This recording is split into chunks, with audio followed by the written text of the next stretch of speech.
TAKUKURU imefanikiwa kusaidia kurejesha fedha kiasi cha shilingi milioni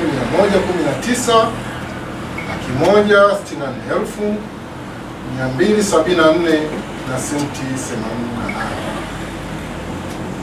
Pamoja na kurejesha fedha hivyo, pia TAKUKURU imefanikiwa kusaidia kurejesha magari manne kutokana na kazi za uchunguzi, chambuzi za mifumo na ufuatiliaji wa matumizi ya fedha za utekelezaji wa miradi ya maendeleo 25 yenye thamani ya shilingi bilioni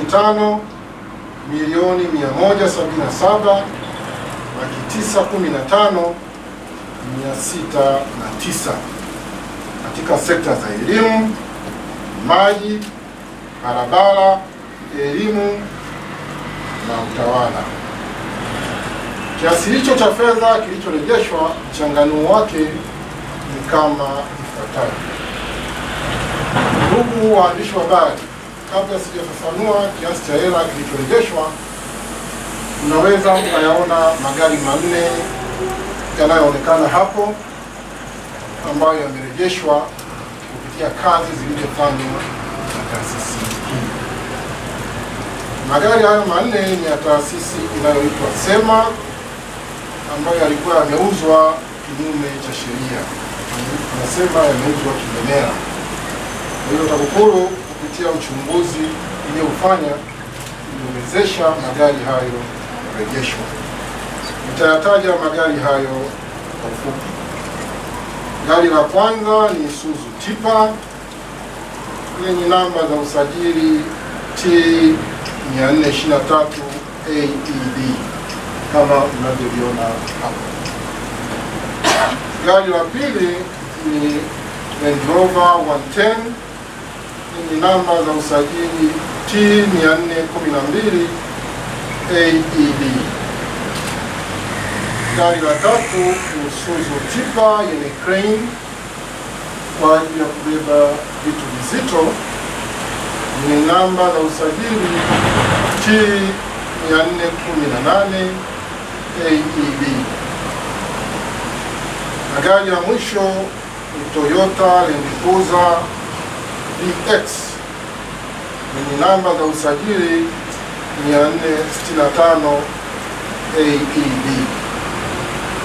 Kwa hivyo kupitia kazi iliyofanywa na TAKUKURU, magari hayo yameweza kurejeshwa na taasisi yetu ya SEMA iliyopo hapa kwa Singida, ambayo nanyi mnaifahamu, inatoa huduma, nasi tunafaidika na huduma SEMA. Ndugu waandishi wa habari, mchanganuo wa fedha ambazo TAKUKURU imesaidia kuzirejesha kama ifuatavyo. Kiasi cha shilingi milioni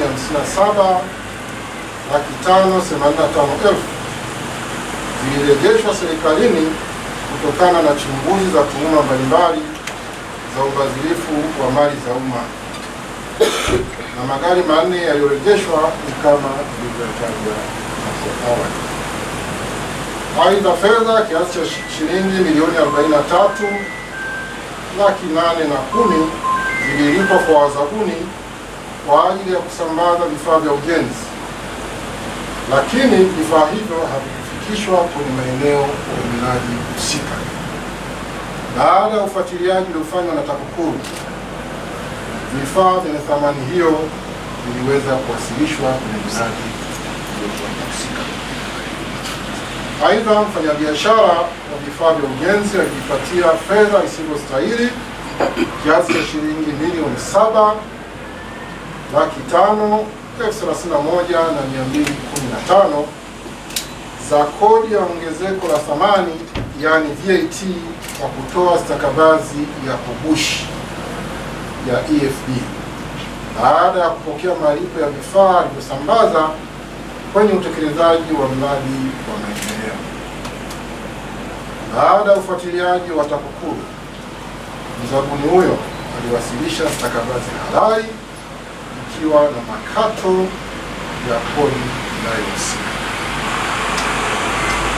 Aidha, fedha kiasi cha shilingi milioni 2,337,000 zililipwa kwa mzabuni baada ya kusambaza vifaa vya ujenzi katika mradi, vifaa ambavyo vilikuwa havina ubora kwa mujibu wa mkataba husika.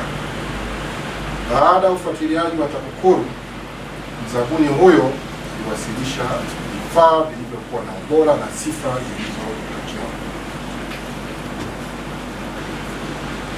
Mikakati ya Januari hadi Machi 2026. Ndugu waandishi wa habari, katika kipindi cha Januari hadi Machi 2026, TAKUKURU mkoa wa Singida imejipanga kwa kushirikiana na wadau wengine, na wengine ndio hawa mnaoona mbele yenu, kuendelea kufuatilia miradi ya maendeleo inayotekelezwa katika mkoa wetu wa Singida na kushirikiana na makundi mbalimbali ya wadau, hasa vijana na wanawake, katika kutoa elimu inayotoa hamasa katika kupinga na kupambana na janga la rushwa. Ninyi mnajua rushwa ni kansa, na bila ushirikiano hatuwezi kupata mafanikio.